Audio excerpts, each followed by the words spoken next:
الحمدللہ تعالی سب سے پہلے آج آپ کی اعتکاف گاہ میں چند کلمات میں جو نصیحت کے کہنا چاہتا ہوں، اس میں سب سے پہلی بات تو آپ کے لیے تربیت کی ہے۔ وہ ایک ہی نکتہ بتانا چاہتا ہوں، آج ہر روز آپ رات کو سنتی ہیں، وہ آپ سب کے لیے، مردوں کے لیے مشترکہ درس ہوتا ہے۔ آپ کے لیے جو بطور خاص آج گفتگو کر رہا ہوں وہ یہ، دیکھیے کتنی نیکیوں کی طویل فہرست ہے جو میں نے گنوائی ہے، آپ کی کتنی محنتیں، مشقتیں ہیں، اور میں نے وہاں رات کے خطابات میں بھی کہا ہے کہ مردوں سے بھی کئی گنا زیادہ اجر آپ کو ملے گا۔ کہا ہے کہ نہیں جی؟ کئی گنا زیادہ اللہ کی بارگاہ میں، بعید نہیں کہ 10 گنا زیادہ کر دے، 100 گنا زیادہ کر دے، مردوں سے بھی 100 گنا زیادہ کر دے، وہ چاہے تو بیٹے 1000 گنا زیادہ فرما دے، اجر زیادہ ملے گا۔ اس لیے کہ آپ جب اس کام کے لیے نکلتی ہیں اور آئی ہیں اور تگ و دو کرتی ہیں دعوت کا کام لے کر، تو آپ کی مشکلات بہت زیادہ ہیں، آپ کے مسائل بہت زیادہ ہیں مردوں کے مقابلے میں، تو اللہ پاک اجر بھی اسی تناسب سے زیادہ عطا کرتا ہے۔ جب آپ اتنا عظیم کام کر رہی ہیں، وہاں ایک بشری خرابی ہے۔ ہر رات جیسے میں حسن خلق کی تعلیم دیتا ہوں، ہر رات صفائے قلب کی، حسن خلق کی، میں کو ختم کرنے کی، تقوی اور پرہیزگاری کی، دل کو اللہ کے نور سے بھر لینے کی ہر رات تلقین کرتا ہوں۔ انہی تلقینات میں سے ایک تلقین آپ کے لیے خصوصی ہے آج، اور وہ یہ کہ یہ خرابی مردوں میں بھی ہوتی ہے اور عورتوں میں بھی ہوتی ہے۔ کچھ خرابیاں مردوں میں زیادہ ہوتی ہیں، عورتوں میں کم۔ کچھ خرابیاں خواتین میں، عورتوں میں زیادہ ہوتی ہیں، مردوں میں کم۔ دونوں کا اپنا اپنا حساب ہوتا ہے۔ چغلی، غیبت، دوسرے پر تبصرہ کرنا، دوسرے پر ججمنٹ پاس کرنا، دوسرا بھائی ہے، بہن ہے، کوئی شخص، اس کے بارے میں رائے دینا منفی، بڑی طریقے سے یہ کام مرد بھی کرتے ہیں، مگر یہ حصہ خواتین کی طرف زیادہ ہوتا ہے۔ شکوہ، شکایت، غیبت، چغلی، دوسروں پر کمنٹ کرنا، یہ خواتین کو زیادہ ملتا ہے۔ تو چونکہ اس وقت میں اپنی بہنوں اور بیٹیوں سے خطاب کر رہا ہوں، تو لہٰذا میں اس کو پن پوائنٹ کروں گا۔ میں نے ایسی خواتین بھی دیکھی ہیں اپنی زندگی میں، میری ینگ لائف تھی بالکل، بہت بچپن کا زمانہ تو یاد نہیں ہوتا نا، جب انسان سن شعور میں آتا ہے تو سن شعور میں جوانی تک میں نے ایک دور اپنا، اس دور کی بات بتا رہا ہوں، اور بعد ازاں بھی ایسی خواتین دیکھی ہیں کہ وہ سارا دن 24 گھنٹے میں اتنے گھنٹے عبادت کرتی تھی۔ میں نے اپنی آنکھوں سے دیکھا ہے، اپنی فیملی میں بھی دیکھا ہے، اپنے دور نزدیک کے رشتہ داروں میں، دور و نزدیک رشتہ داروں میں، تو میں نے دیکھا ہے اپنی آنکھوں سے کہ ایسی خواتین کو بھی کہ اتنی عبادت گزار تھی۔ مثلاً اگر میں کسی کے گھر گیا، طویل عرصہ رہا، اعزا قارب کا گھر ہے، تو کبھی ایک رات بھی ایسی میں نے زندگی میں نہیں دیکھی جب تک میں جاتا تھا کہ میں تہجد کے لیے اٹھا ہوں، تو مثلاً میں اگر بات کر رہا ہوں تو کسی کی کوئی میرے اٹھنے کے بعد اٹھا ہو، میں اٹھا ہوں تو میں نے دیکھا کہ وہ پہلے اٹھ چکی تھی، یا میرے اٹھنے کے ساتھ وہ، میں اگر پہلے اٹھ گیا ہوں تو وہ اٹھ رہی تھی۔ کبھی زندگی میں وفات کے وقت جب انسان بالکل لاخر ہو جاتا ہے، اس زمانے تک میں نے زندگی میں ایسی خواتین بھی دیکھی ہیں کہ تہجد کبھی نہیں چھوٹی ان کی، نماز اشراق بھی پڑھتی، نماز ضحیٰ بھی پڑھتی، صلاۃ الاوابین بھی پڑھتی، نوافل کی کوئی نماز نہیں چھوڑتی تھی، تسبیحات کرتی، قرآن مجید کے کئی پارے روز کی تلاوت کرتی، درود پاک پڑھتی، اتنی کثرت سے عبادت کرتے میں نے کئی خواتین کو دیکھا ہے کہ وہ عبادت کا اگر حساب لگایا جائے، اگر عبادتوں سے کوئی ولی بنتا، کیا نفلی عبادتوں سے ولی بنتا، تو یقیناً ایسی خواتین میں نے دیکھی کہ وہ ولی اللہ بنائی جاتی، ولی اللہ ہوتی۔ مگر میں ساتھ یہ بھی دیکھتا تھا کہ جب ساری عبادات سے، تلاوت سے، نفل سے، تسبیح سے، ذکر اذکار سے فارغ ہوتی اور فارغ ہو کے چارپائی پہ جب آپس میں بیٹھ جاتی تو بس پھر کسی دوسری عورت کا ذکر شروع کر دیتی۔ تسبیح سے فارغ ہوئی تو بھابھی ہے، بھائی کی بیوی ہے، دوسرے بھائی کی بیوی ہے، فلاں کی بیوی ہے، یا کوئی بہو ہے، یا کوئی اور قریبی اعزا اقارب میں، بس اس کا ذکر شروع کر دینا اور غیبت شروع ہو جانی۔ تو عبادت کی بھی کوئی حد نہیں ہوتی تھی، اور جب فارغ ہو کے بیٹھنا، وہ سارے دن کی عبادت جب انسان غیبت کرتا ہے تو اکٹھا ایسے ہے جیسے تختی پہ لکھتے رہے، آخر پہ پانی کے ساتھ سارا سب کچھ رائے گا، سارا دن کا کیا ہوا رائے گاں چلا جاتا۔ غیبت کرتی، اور غیبت اور چغلی سے سارے دن کا کیا کرتا برباد ہو جاتا۔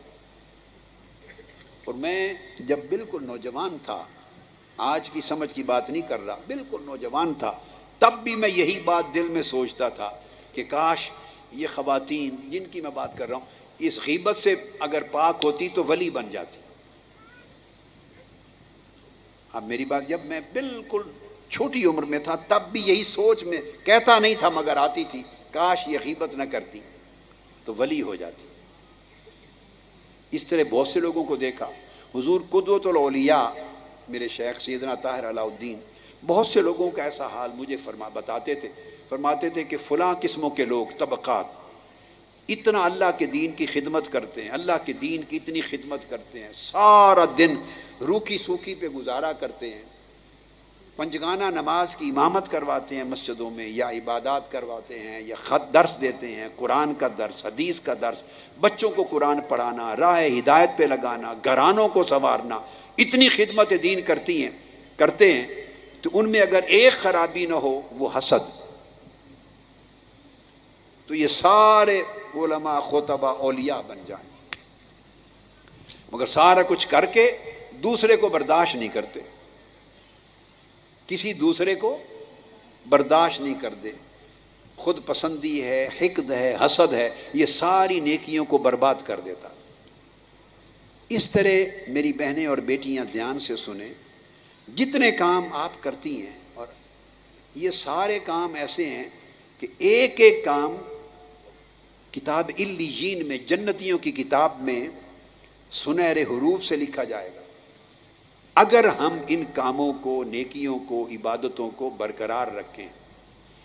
ایک عمل ہم ایسا کرتے ہیں، غیبت اور چغلی، آپس میں بیٹھے تو کسی کی بات چھیڑ دی، تجھ کو پرائی کیا پڑی، اپنی نبیڑ تو، یعنی ہر کوئی آپ میں سے، ہم میں سے ٹھیکیدار بن جاتا ہے، دوسرے کے کریکٹر پر، دوسرے کے مزاج پر، دوسرے کی شخصیت پر، دوسرے کے رویے پر، دوسرے کی نیت پر، جو اللہ جانتا ہے۔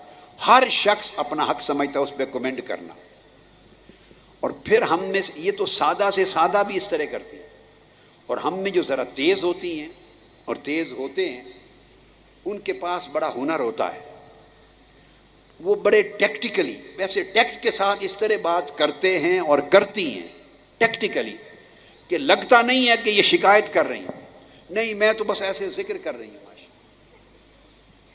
ہم اپنے معاملات کو امپروو کرنے کے لیے بس ایسے میں کر رہی ہوں کہ ہمارے اندر ذرا اس طرح کی ٹیکٹفلی اس طرح بات کرتی ہیں، کرتے کریکٹر اسیسینیشن ہے، کردار کشی کر رہی ہیں، دوسرے کی منفی بات بتا رہی ہیں، دوسرا کسی کو عزت نہیں کرتی، دوسرا کسی کو ریکگنائز نہیں کرتا، دوسرا اس طرح ہے، دوسرا اس طرح ہے، اس کا عمل اس طرح ہے، اس کا لباس اس طرح ہے، اس کی بول چال اس طرح ہے، دوسرے کے لباس پہ گفتگو کرنا، اس کی میل ملاپ پر گفتگو کرنا، اس کے چال چلن پہ گفتگو کرنا، اس کے دوسرے کے کردار پر گفتگو کرنا، کریکٹر کو قتل کرنا، کریکٹر اسیسینیشن۔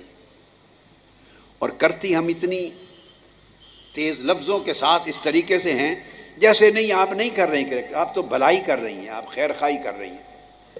یہ عمل چغلی ہے، یہ غیبت ہے، اور پھر اس سے جھوٹی افواہیں پھیلتی ہیں، اے نے کی، پھر بی کو، بی نے سی کو کی، سی نے ڈی کو کی، اس نے ای کو کی، زیڈ تک جا پہنچی، وہ گھومتی رہتی ہیں۔ تو اے نے کی تو اتنی سی بات تھی، بی نے آگے پہنچائی تو 1 سینٹی میٹر اور بڑھ گئی، سی سے ڈی تک پہنچی تو انچ بن گئی، اس نے آگے پہنچائی 2 انچ بن گئی، زیڈ تک پہنچا تو 10 گز بن گئی تھی، 10 میٹر بن گئی تھی، وہ بات اتنی لمبی ہو گئی تھی۔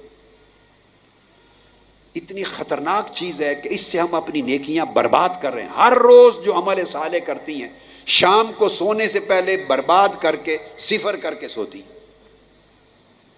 بتائیں ہم نے کس کا بگاڑا؟ بولیے بیٹے کس کا بگاڑا؟ جس کو کریکٹر اسیسینیشن کی، جس کی غیبت کی، جس کے بارے میں چغلی کی، جس کے بارے میں منفی بات کی. میری طرف دھیان کریں بیٹے بڑی توجہ کے ساتھ.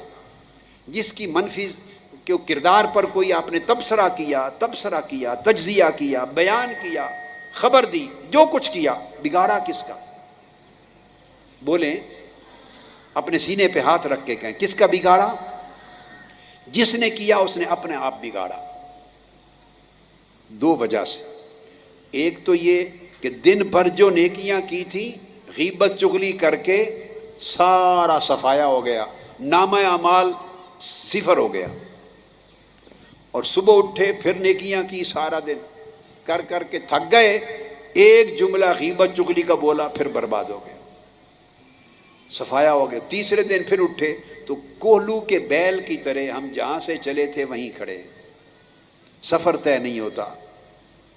غیبت چغلی انسان کے عمل کو، کردار کو، سیرت کو، تقویٰ کو، نیکیوں کو برباد کر دیتے. بیٹے یہ جملے میرے لکھ لیں، اپنے جن کے پاس پین کاغذ ہے لکھ لیں، نہیں تو سینے کی دل کی تختیوں پر لکھ لیں، اپنی یاداشت اور ذہن کی تختی پہ لکھ لیں. اپنا برباد کر دیا سب کچھ، کوئی نیکی پلے نہ رہی. ایک نقصان. اور دوسرا یہ جس کے بارے میں آپ نے کومنٹ کیا، جس کے کردار پر تبصرہ کیا، جس کے رویے پر تبصرہ کیا، جس کے بارے میں منفی بات کی، چونکہ وہ موجود نہیں تھا یا موجود نہیں تھی، پشت پیچھے کی، آپ کی نیکیاں برباد ہو گئیں اور آپ کے غیبت کرنے سے اس کے گناہ مٹا دیے گئے. اس کے گناہ مٹا دیے گئے. اس نے کوئی نفل ہی نہیں پڑھنے کی تکلیف کی کرنی پڑی اسے. نہ اس نے نفل پڑھے تھے، نہ تسبیح کی، نہ عبادت کی، نہ محنت کی. آرام سے ممکن ہے وہ گھر سوئی ہوئی ہو، ممکن ہے کھانا کھا رہی ہو، پراٹھا کھا رہی ہو، ممکن ہے سیر و تفریح کر رہی ہو. اس نے کوئی نیکی عبادت کی محنت نہیں کی. آپ نے جو چند جملے اس کے بارے میں بولے، اللہ پاک نے اس کے اتنے ہی حساب سے گناہ معاف کر دیے، مٹا دیے. تو اس کو نیکیاں مل گئیں، اس کے گناہ گھٹ گئے، آپ کی نیکیاں مٹ گئیں، آپ کے گناہ بڑھ گئے. کیا حاصل ہوا؟ اور مشن کو الگ نقصان ہوا، مشن کو بھی نقصان ہوا.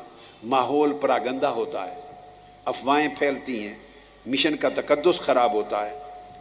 تو یہ جو چھوٹا سا الزام لگا دینا، الزام میں کیوں کہتا ہوں، اگر آپ ایک شخص نے کہا کہ فلاں بدکار ہے، فلاں بدکار ہے، اگر میں کسی کو یہ کہوں تو میں نے اسے بدکاری کرتے ہوئے آنکھوں سے دیکھا تو نہیں ہوگا. کوئی کسی کی آنکھوں کے سامنے تو ایسے گناہ نہیں کرتا. تو اگر میں کہوں گا، آپ کہیں گی کسی کے بارے میں، تو آپ نے آنکھوں سے تو نہیں دیکھا، کسی نے گناہ آپ کی آنکھوں کے سامنے تو نہیں کیا، تو آپ نے کسی سے سنا ہی ہے نا. آپ نے کسی سے، بولیے، سنا ہی ہے نا. تو صرف دو ہستیوں سے سنے تو غلط نہیں ہو سکتا، باقی جس سے سنے اس میں غلطی ہو سکتی. اللہ سے سنے تو غلط نہیں ہو سکتا، تو اللہ سے صرف اللہ کا رسول سنتا ہے، یا جبرائیل امین سنتے ہیں، یا اللہ کے رسول سے سنیں تو غلطی نہیں ہو سکتی. اللہ کے رسول سے صحابہ سنتے ہیں اور حدیث میں آتا ہے. باقی ہر بشر اپنی اسیسمنٹ میں غلط ہو سکتا ہے، اپنی اسیسمنٹ میں غلط ہو سکتا ہے.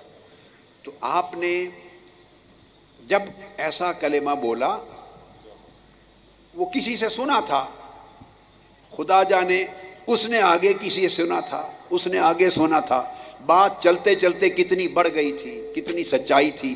اور آپ سے قبر میں اس کے بارے میں سوال نہیں ہونا، فلاں بدکار تھا یا نہیں تھا، فلاں گناہگار تھا یا نہیں تھا، فلاں منافق تھا نہیں تھا، فلاں کیسا لباس پہنتا تھا پہنتی تھی، فلاں گالیوں دیتا تھا دیتی تھی، نہیں. یہ سوال آپ سے نہیں پوچھا جانا. قبر میں پوچھا جائے گا آپ سے، تو سادہ پوچھا جائے گا، اپنی سنا، تو رب کو جانتی،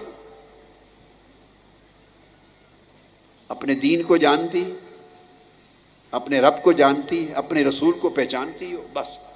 تو جو نیک اعمال کا نامہ اعمال بچا ہوا ستھرا لے کے ایمان اور عمل گیا ہوگا، اس کو توفیق ہوگی کہ صحیح جواب دے سکے گا۔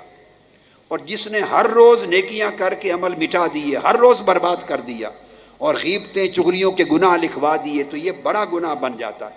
چھوٹا سا الزام، اس لیے جو آنکھوں سے نہیں دیکھا اور کہے وہ الزام ہوتا ہے۔ تو آپ نے لگا دیا سنی سنائی بات پر، اور بعض کا سنی سنائی بات کو آگے کر دینا، آقا علیہ السلام نے فرمایا جھوٹا ہونے کے لیے یہی کافی ہے۔ کسی سے بات سنی آگے کر دی۔ اب بتائیں، جتنی باتیں ایک دوسرے کے بارے میں ہم لوگ کرتے ہیں کہ فلاں مجھے اچھا نہیں جانتا یا مجھے اچھا نہیں جانتی، یا فلاں میرے ساتھ ایسا سلوک کر رہی ہے، فلاں نے میرے ساتھ ایسا کیا، فلاں مجھے گھٹانا چاہتی ہے، وغیرہ وغیرہ۔ کوئی ایک آدھ کیس ہوگا کہ آپ نے خود اپنی آنکھوں سے دیکھا، کانوں سے سنا ہوگا۔ موسٹلی ایک دوسرے شیئر کرتی ہیں، بہنیں بیٹیاں شیئر کرتی ہیں ایک دوسرے سے سن کر، یا اندازہ کرتی ہیں ایک دوسرے کے عمل سے۔ تو گیس کیا تو وہ بھی حقیقت نہیں، شیئر کیا وہ بھی حقیقت نہیں، تو اس الزام کا گناہ بھی سرایا۔ اور اگر بھلے حقیقت بھی تھی، آخری بات، اگر حقیقت بولیے بھی تھی، تو آپ سے تو اللہ رسول نے فرمایا ہی نہیں کہ آپ کی ذمہ داری ہے کمنٹ کریں اور آپ اس کا جواب دیں اور آپ اس پر تبصرہ کریں۔ نہ قبر میں پوچھا جانا ہے، نہ قیامت میں پوچھا جانا ہے، نہ دنیا میں پوچھا جانا ہے۔ آپ جتنا زبان کھولیں گی کسی کے بارے میں تو کوئی گناہ ہی نکلے گا منہ سے۔ لہٰذا میری نصیحت یہ ہے کہ اس عمل کو ترک کر دیں، جس میں تھوڑا ہے یا زیادہ، اس سے توبہ کر لیں۔ اور مشن میں کام کرنے والی بیٹیاں بہنیں تو کلیتاً تائب ہو جائیں۔ یہ زہر ہے جیسے جس سے موت واقع ہو جاتی، اس زہر سے موت واقع ہو جاتی۔ اس سے تائب کرے، توبہ، سر نیچے کر کے توبہ کرے سب، دوبارہ اب زندگی میں اس طرف نہیں آنا۔ اپنی زبان کو سی لیں، زبان کو سی لیں۔ جب کسی کے بارے میں، میرا آخری کلمہ اس موضوع پر یاد رکھ لیں، اگر زبان کھولیں کسی کے بارے میں، کسی بہن کے بارے میں، کسی بھائی کے بارے میں کھولیں، تو اس کی اچھائی بیان کریں۔ زبان کھولیں تو کوئی اچھائی معلوم ہے تو بیان کر دیں، اگر اس کی کوئی اچھائی معلوم نہیں تو چپ رہیں۔ برائی آپ کے نالج میں ہے تو اس کو زبان پر لانے کی حاجت، اس میں گناہ ہی ہوگا۔ برائی کسی اور نے کی، گناہ آپ نے کمایا مفت میں، اس کو تو اللہ گناہ دے گا یا معاف کر دے گا، وہ تو اس کے اور اللہ کے مابین معاملہ ہے۔ آج اس موضوع پر میں یہ جو گفتگو کر دی یہ تو ختم ہو گئی، اس کے نئے زاویوں پر میں رات کو یاد کرائیں میں گفتگو کروں گا، نئے اینگل سے۔ تو اس کا گناہ تھا اگر، یا اس کی غلطی ہے، تو وہ تو اس کے اور اللہ کے مابین، اللہ اس کو گناہ دے یا اس کو سزا دے یا معاف فرما دے۔ آپ نے جو کمنٹ کیا مفت میں، آپ تو ماری گئی، گناہ کمایا۔ لہذا یہ جب سے دھرنا ہوا ہے نا، ہمارا 2014 کا دھرنا، ایک سیاسی سٹرگل تھی، تو جب سیاسی سٹرگل میں جاتے ہیں تو وہ جو فضا ہے نا، فضا کے اندر جو گرد آلود، پھر اس سے متاثر ہوتے ہیں، مزاج بدلتے ہیں، ذرا سیاسی بن جاتے ہیں۔ اور سیاسی بننے کا مطلب ہے جرأت سے بات کرنی چاہیے، جھوٹے کو جھوٹا کہنا چاہیے، ظالم کو ظالم کہنا۔ ہم حدیں قائم نہیں رکھتے، ہم حدیں قائم نہیں رکھتے، پھر ہم کراس کر لیتے ہیں لمٹس، تو پھر وہ کر کے جرأت، بے باکی، حق بولنا، یہ لفظ، اور غیبت کرنا، چغلی کرنا، کریکٹر اسیسینیشن کرنا، سارے کو خلط ملط کر دیتے ہیں، دودھ اور پیشاب کو ملا دیتے ہیں، دودھ اور پیشاب کو ملا دیتے ہیں، پاک چیز اور غلاظت کو ملا دیتے ہیں، ہم مکس اپ کر دیتے ہیں، اس سے پورا کردار برباد ہو جاتا ہے۔ اس کے بعد اس چیز نے تیزی سے رواج پایا ہے، اس کو ختم کر دیں، سختی سے کہہ رہا ہوں، پوری جہاں جہاں تنظیمات، مشن کا کام کرنے والی بیٹیاں، بہنیں، ہمارے سے وابستہ بہنیں، اس کو ختم کر دیں زندگی میں۔ اس سے اللہ رسول ناراض ہوتے ہیں، اس سے برکت اٹھ جاتی ہے۔ کسی کے بارے میں بولیں تو اچھا بولیں، نہیں تو زبان کو سی لیں۔ یہ جملہ تو یاد رہے گا کہ نہیں؟ بس اپنا کنٹرول کریں۔ اب میں امید کرتا ہوں کہ یہ نصیحت کام کرے گی. اگر یہ میں ہر رات کرتا ہوں، النصیحہ، اس سیریز کا نام بھی النصیحہ ہے، تو اگر اس کو اپنا لیں تو اللہ پاک ہماری زندگیاں بدل دے گا. اللہ پاک ہم سب کے حال پہ رحم فرمائے، اور ان نصیحتوں اور تربیتوں پر عمل کریں جو صبح و شام آپ سنتی ہیں. اللہ پاک حضور علیہ السلام کی کملی کے سائے کے نیچے آپ سب کو جنت میں لے جائے، اور حضور کی شفاعت نصیب ہو سب کو. والسلام علیکم ورحمۃ اللہ وبرکاتہ.